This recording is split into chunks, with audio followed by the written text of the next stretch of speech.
guys, Chris here from the YouTube channel Sabrosa. Thanks for checking out my video. If you enjoy my content and you find some relevance in your path, please like the video, share on social media, and subscribe to my channel for more tarot and related subjects. At the end of the video, I have some exciting channel news, but for right now, let's check out Tarot and the Egyptian Mysteries by Earle De Motte. I'm going to read a short chapter from this book and then maybe add some thoughts at the end. Earle De Motte is a Grand Counselor from the Rosicrucian fraternity Amorc in Australia. Amorc is the ancient and mystical order of the Rosicrucians. This is an obscure self-published book. It's called Egyptian Religion and Mysteries, and it's put together like a series of short essays. Each chapter is its own little story that kind of builds to a bigger picture. So this is chapter 15, Tarot and the Egyptian Mysteries. Is there a link from tarot to the mysteries?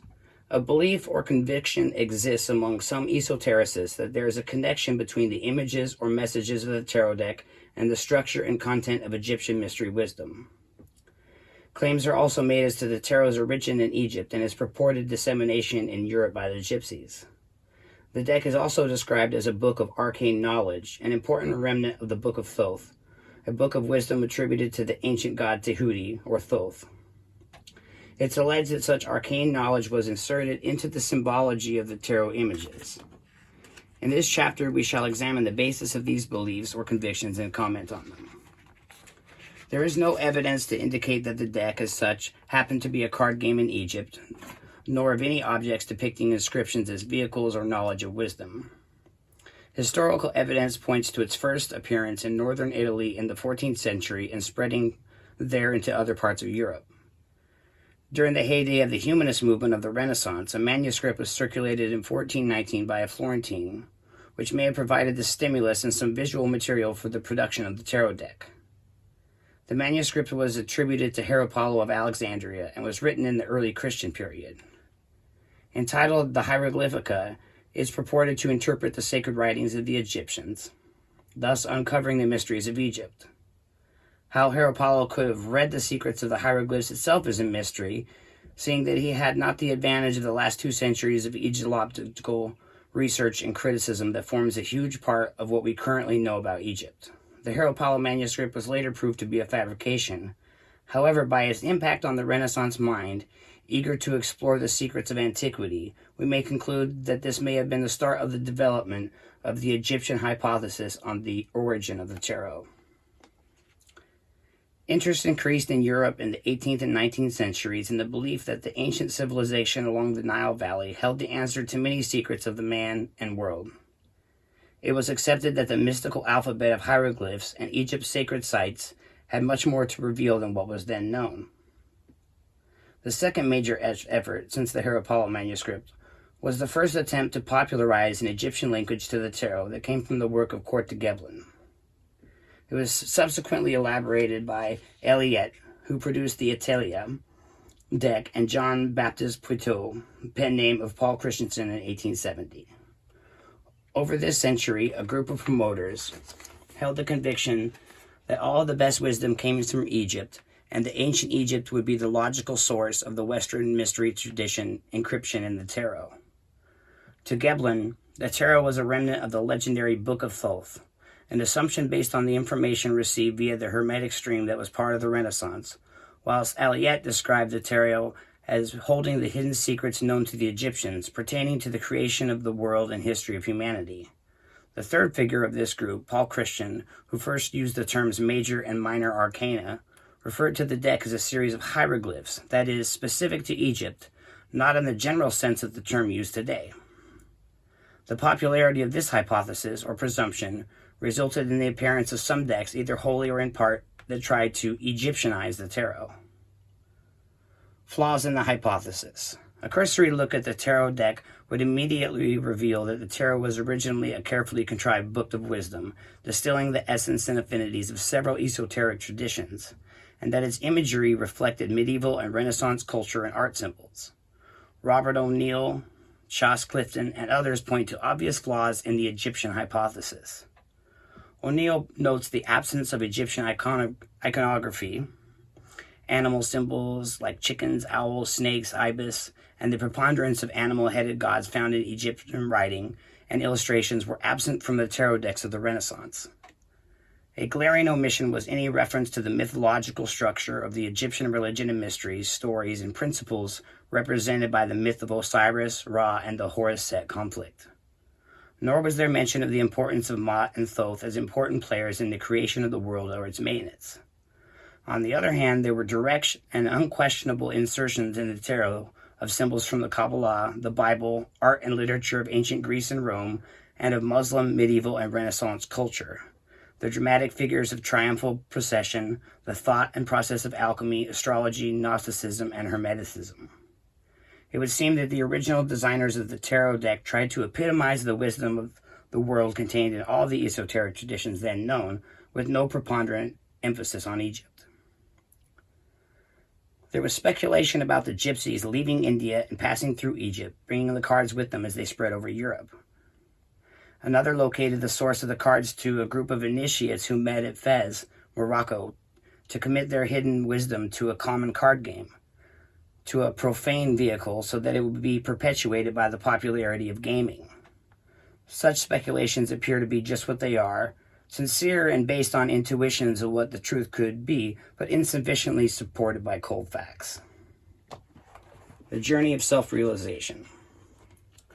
That said, we must now turn to the symbolic message of the whole tarot, its individual cards, its underlying philosophy, and its mandala type overview of the universal forces in nature and human nature and their interactions, but with the specific purpose of detecting an Egyptian connection, if any. The first assumption, according to tarotists, is to regard the tarot as a map for the journey of self-realization, or as an initiation involving the process of question and answer, and psychological trials leading to a shift in the consciousness of any successful tarot querent. It may be described as the progressive improvement of one's understanding through intermittent or regular consultation of the cards, as a check on the state of self-awareness, and acting on their promptings in order to provide quality of one's life. There may be an endpoint or desirable level of human development, but the primary emphasis is that of steering and monitoring the course that is right for the querent. Nothing would be easier than applying the same assumptions to the mystery initiations of Egypt, in which the metaphor of the underworld journey after physical death is used to inform the living initiate of the nature of mortal life, so that he or she may, with appropriate guidance and application, reach a high level of consciousness and understanding. The episodic experiences of the deceased or initiate of the Egyptian Book of the Dead, or any of the New Kingdom underworld books recounting the events and experiences through the 12-chamber passage of Ra at night, could be spread out like the plates of the tarot deck and treated as a mandala for meditation or magical invocation.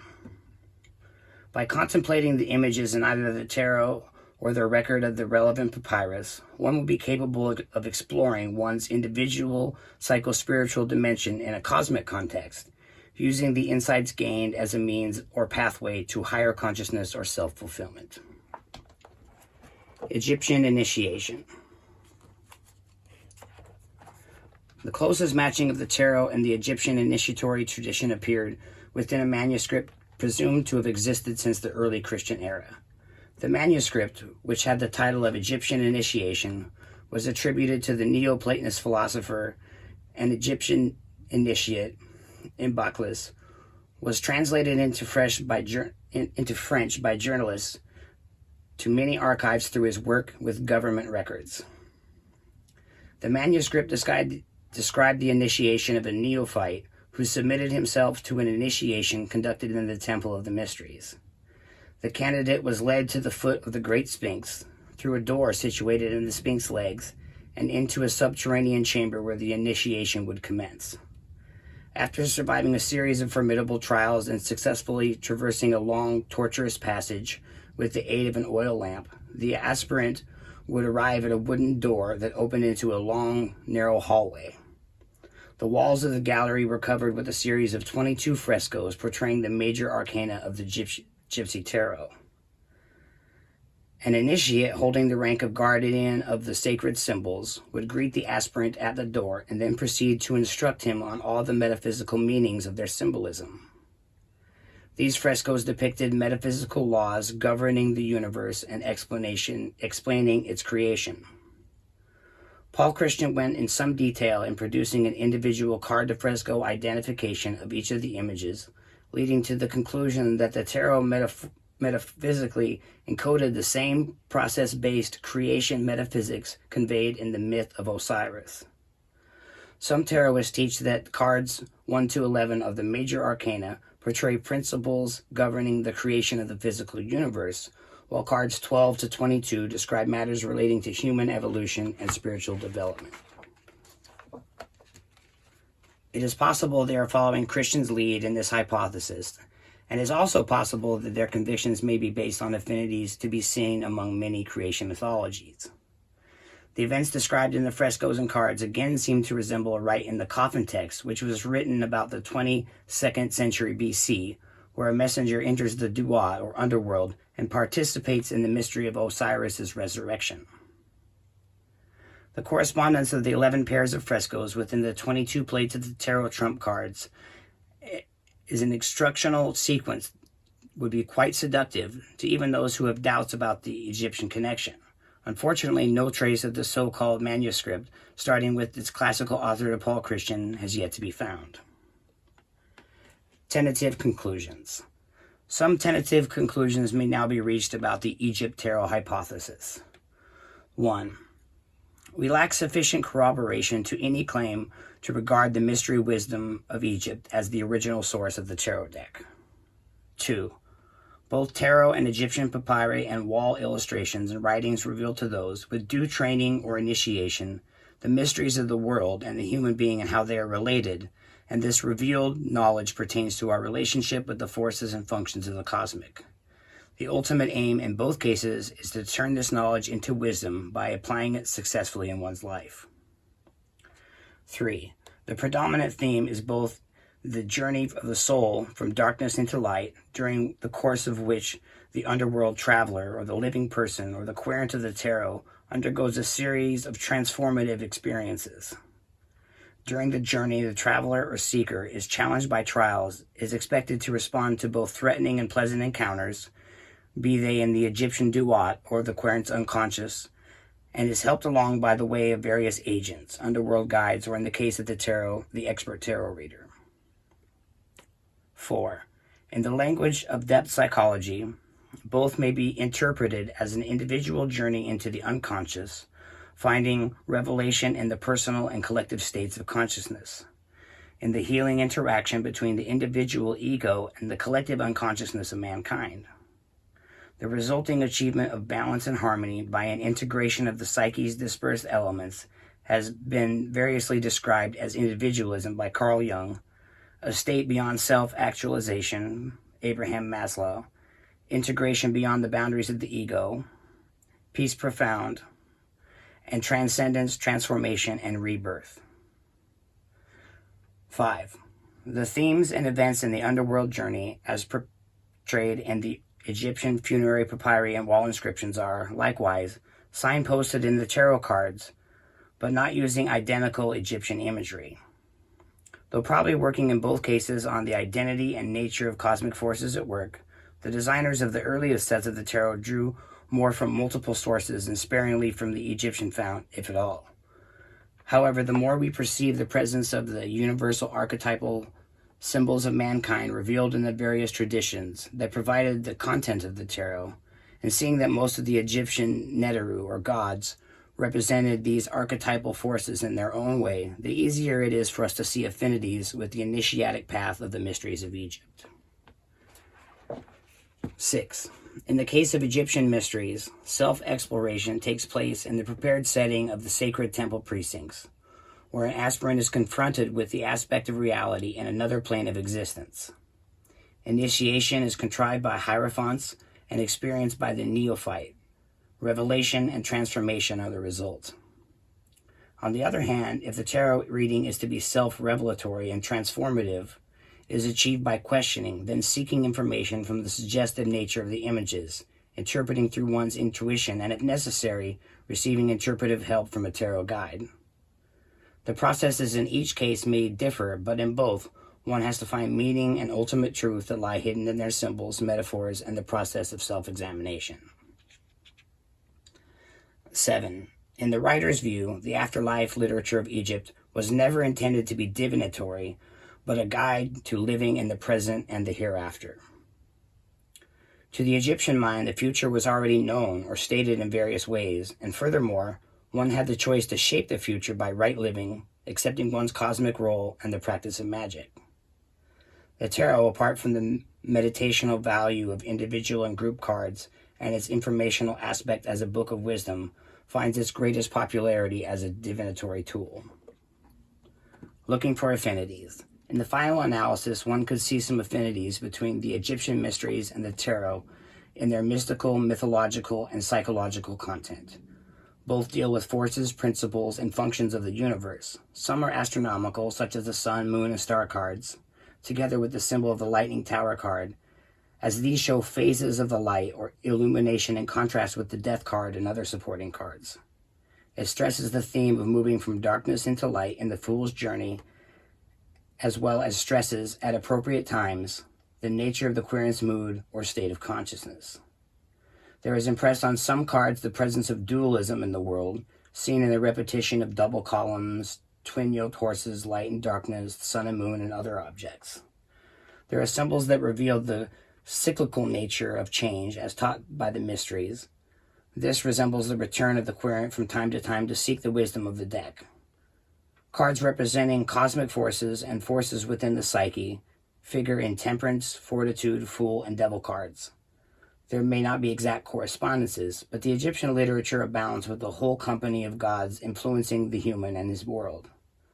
The moral strength of the Mot in ancient Egyptian and the Osirian judgment by the judgment card in the tarot, while the will and intellect working together to meet life's challenges, may find a parallel in the precepts taught to the young elite in the Egyptian society and the moral preparation of candidates seeking admission into the mysteries.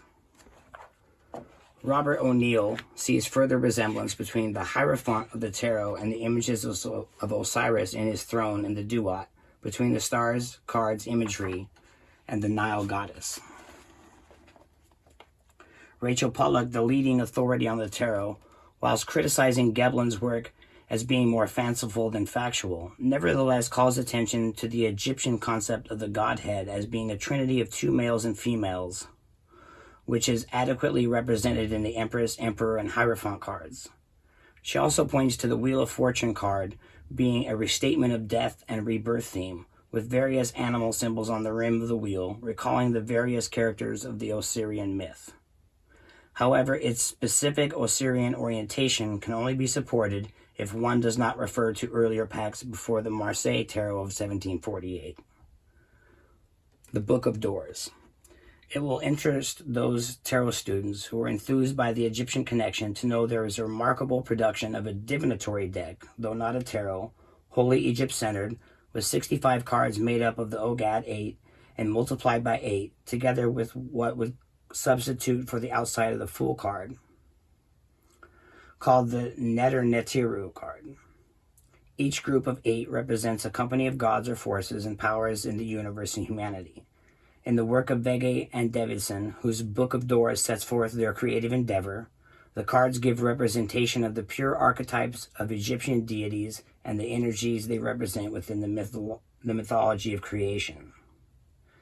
The authors state that the justification for this innovative enterprise is the belief that the tarot, as it exists today, is incomplete, and the entire journey of the soul through the Duat, which figured so prominently in the Book of Dead, was almost totally deleted, with only a small portion surviving the persecution of the Inquisition, the Last Judgment card being a vestige of the original.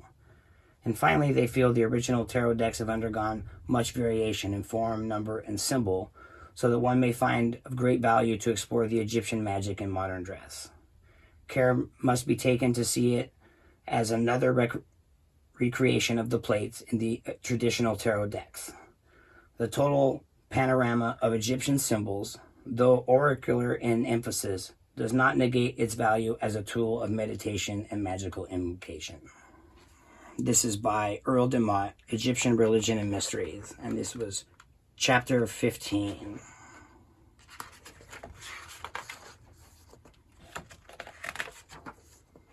Tarot and the Egyptian Mysteries.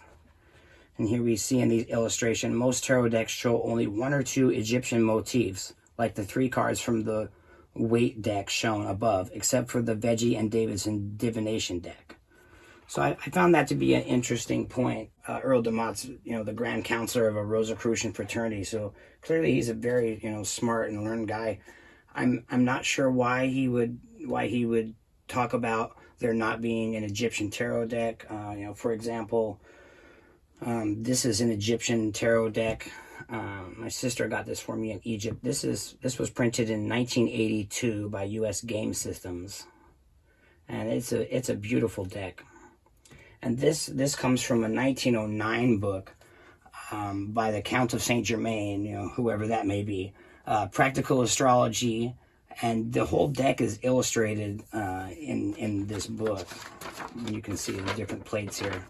And then it was turned into an actual deck in 1982 by U.S. Games. So to me, the idea that Earle De Motte didn't know about that is kind of fascinating. Although he is from Australia, so I imagine, which books are published in Australia, what he had access to, might be different.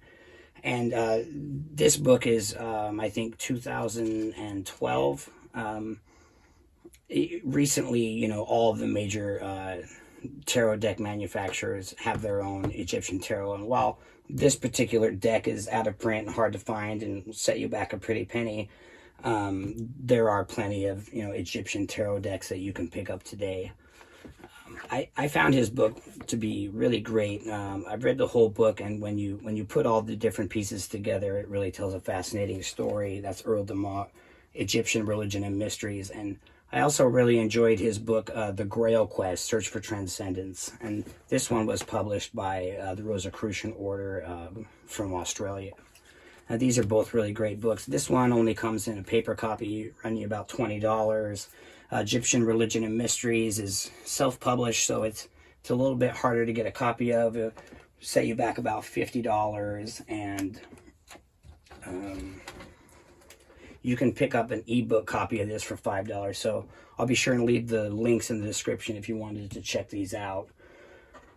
That I got the box for my Egyptian tarot deck got ruined, and my lovely tarot friend made me this box. So this is a very special deck for me. This was given to me by my sister on a trip to Egypt. She picked this up, and then my friend made this box for me. This is the Lover's card, and it's a really beautiful deck.